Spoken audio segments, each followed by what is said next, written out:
ನಮ್ಮ ಒಬಿಸಿ ಸಮಾಜದ ಎಲ್ಲ ಒಬಿಸಿ ಮಕ್ಕಳ ಸಂಬಂಧ ಸ್ಕೂಲ್ಗಳು ಅಧ್ಯಕ್ಷರೇ, ಈ ಸ್ಕೂಲ್ಗಳಿಗೆ 815 ಕೋಟಿ ಇಲ್ಲ, ನನ್ನ ಹೆಸರು ಹೇಳಿದ್ರು.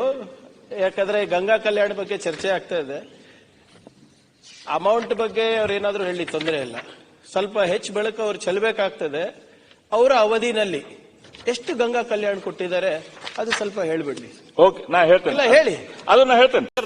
ನಿಮ್ಮ ಮಕ್ಕಳು ಯಾವ ಶಾಲೆಯಲ್ಲಿ ಓದ್ತಾ ಇದಾರೆ? ಕನ್ನಡ ಮೀಡಿಯಂ ಓದ್ತಾ ಇದಾರೆ, ಇಂಗ್ಲಿಷ್ ಮೀಡಿಯಂ? ನಾನು ಮಾತಾಡ್ತೇನೆ.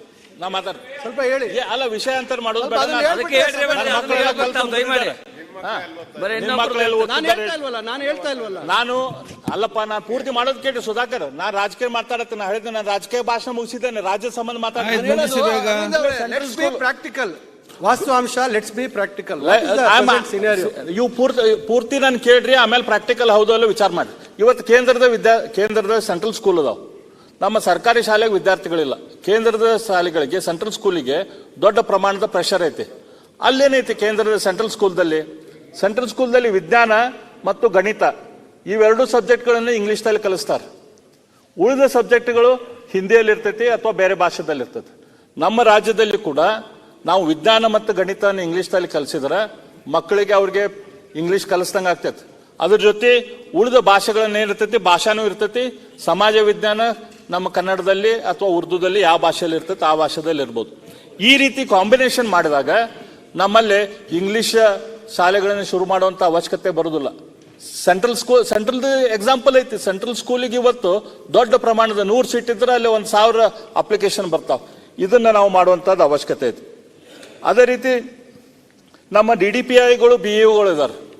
ನಾವೀಗೇನಿದೆ ನಮ್ಮ ಅಧ್ಯಕ್ಷರೇ, ಇವತ್ತು ನಾವು ವಿಧಾನಸೌಧ ಇವತ್ತು ನೀವು ಲಕ್ಕಿಲಿ ನಮಗೆಲ್ಲ ಒಳ್ಳೆ ಬ್ರೇಕ್ಫಾಸ್ಟ್ ಇಲ್ಲಿ ತರಿಸ್ಕೊಡ್ತಾ ಇದ್ರಿ, ಒಳ್ಳೆ ಮಧ್ಯಾಹ್ನದ ಊಟನೂ ಕೊಡಾತೀರಿ.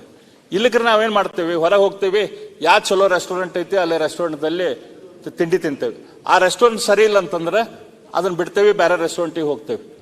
ಆದ್ರೆ ಇವತ್ತು ನೀವು ಒಬ್ಬರನ್ನ ಯಾರನ್ನಾರ ಸೂಪರ್ವೈಸರ್ ಇಟ್ಟರು ಅಂತ ತಿಳ್ಕೊರಿ. ಈ ರೆಸ್ಟೋರೆಂಟ್ ಸರಿ ಆಯ್ತು ಇಲ್ಲೋ ಅದರದ್ದು ಸರ್ಟಿಫಿಕೇಶನ್ ನಾ ಮಾಡ್ತೀನಿ, ನೀ ರೆಸ್ಟೋರೆಂಟ್ ನಡೆಸ್ಬೇಕಂತಂದ್ರೆ ನನ್ನ ಸರ್ಟಿಫಿಕೇಟ್ ಇದ್ರೆ ನಡೆಸ್ಬೇಕಂತದ್ದು ಇದು ಮಾಡಿದ್ರೆ ಅದು ಅವಶ್ಯಕತೆ ಇಲ್ಲ. ಆ ರೆಸ್ಟೋರೆಂಟ್ ಸರಿ ಇರ್ಲಿಕ್ಕೆ ತನ್ನಿಂತಾನ ಬಂದಾಗ್ತೈತಿ. ಇವತ್ತು ನಮ್ಮ ಸರ್ಕಾರಿ ಶಾಲೆಗಳಿಗೆ ಮತ್ತು ಖಾಸಗಿ ಶಾಲೆಗಳನ್ನ ನೋಡಕ್ ಕೂಡಿ ಒಬ್ಬರ BEO ಒಬ್ಬರ DDPI ಅದಾರ.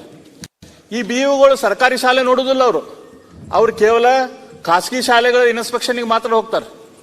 ಅಲ್ಲಿ ಅವ್ರಿಗೆ ಅದು ನಿಮ್ಮ ಶಾಲೆ ಸರಿ ಇಲ್ಲ, ನಿಮ್ಮ ಶಾಲೆಗೆ ನಾವು ಸರ್ಟಿಫಿಕೇಟ್ ಕ್ಯಾನ್ಸಲ್ ಮಾಡ್ತೀವಿ, ನೀವು ನಮಗೆ ಇಷ್ಟು ದುಡ್ಡು ಕೊಡ್ರಿ. ಹೈಯೆಸ್ಟ್ ಕರಪ್ಷನ್ ಇವತ್ತೈತಲ್ಲ ಅಲ್ಲಿ ಆಗ್ತಾ ಇತ್ತು. ಆ ಶಾಲೆ ಸರಿ ಇರ್ಲಿಲ್ಲ ಅಂತಂದ್ರೆ ಪಾಲಕರು ಹಾಕುದೇ ಇಲ್ಲ ಆ ಶಾಲೆಗೆ. ನೀವು ಬಿಟ್ಬಿಟ್ರೆ ಸರ್ಕಾರದವ್ರು ನೀವು ಯಾಕೆ ಖಾಸಗಿ ಶಾಲೆಗಳ ಬಗ್ಗೆ ತಲೆ ಕೆಡಿಸ್ಕೊಂತೀರಿ? ನಮ್ಮ ಸರ್ಕಾರಿ ಶಾಲೆಗಳನ್ನು ಸುಧಾರಿಸುವಂತ ಕೆಲಸ ಮಾಡ್ರಿ. BEO DDPIಗಳಿಗೆ ಈ ಸರ್ಕಾರಿ ಪ್ರೈವೇಟ್ ಶಾಲೆ ಸೂಪರ್ವೈಸನ್ ಮಾಡುವಂತ ಕೆಲಸ ಬಂದ್ ಮಾಡಿಸ್ರಿ. ಅವ್ರಿಗೆ ಯಾವಾಗ ನೀವು ಬಂದ್ ಮಾಡಿಸ್ತೀರಿ ಅವಾಗ ಅವರು ಸರ್ಕಾರಿ ಶಾಲೆಗಳ ಬಗ್ಗೆ ಗಮನ ಕೊಡ್ತಾರೆ.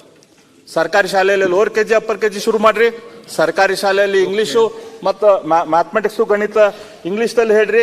ಈ DDPI BEಗಳಿಗೆ ಅವ್ರಿಗೆ ಇದು ಮಾಡಿ. ಆಮೇಲೆ ನಮ್ಮಲ್ಲಿ ಕೌನ್ಸಿಲ್ದಲ್ಲಿ ಟೀಚರ್ಸ್ ಕಾನ್ಸ್ಟಿಟ್ಯೂನ್ಸಿ ಇದೆ. ಮಾನ್ಯ ಅಧ್ಯಕ್ಷರೇ, ಈ ಟೀಚರ್ಸ್ ಕಾನ್ಸ್ಟಿಟ್ಯೂನ್ಸಿಗೆ ಓಟ್ ಟೀಚರ್ಗಳು ಹಾಕ್ತಾರೆ. ಇದ್ರ ಜೊತೆ ಇದನ್ನ ಸ್ವಲ್ಪ ಸ್ಕೋಪ್ ವೈಡ್ ಮಾಡಬೇಕು. ನಮ್ಮೆಲ್ಲಿಂದ ಒಂದು ರಾಷ್ಟ್ರದ ಅಧ್ಯಕ್ಷರಿಗೆ ಇದೊಂದು ಸಜೆಷನ್ ಕೊಡಬೇಕು. ಈ ಟೀಚರ್ಸ್ ಕಾನ್ಸ್ಟಿಟ್ಯೂನ್ಸಿಗೆ ಅಲ್ಲಿ ಯಾರು ಮಕ್ಕಳು ಕಲಿತಾರಲ್ಲ ಅವ್ರ ಪಾಲಕರು ಓಟ್ ಹಾಕೋಂಗಾಗಬೇಕು. ಅವಾಗ ಶಾಲೆ, ಶಿಕ್ಷಣ ಮತ್ತು ಶಿಕ್ಷಕರ ಮೂರು ಬಗ್ಗೆನೂ ಕಾಳಜಿ ಆಗ್ತದೆ. ಈ ರೀತಿಯ ಅವಶ್ಯಕತೆ ನಾವು ಮಾಡುವಂತದ್ದು ಐತಿ.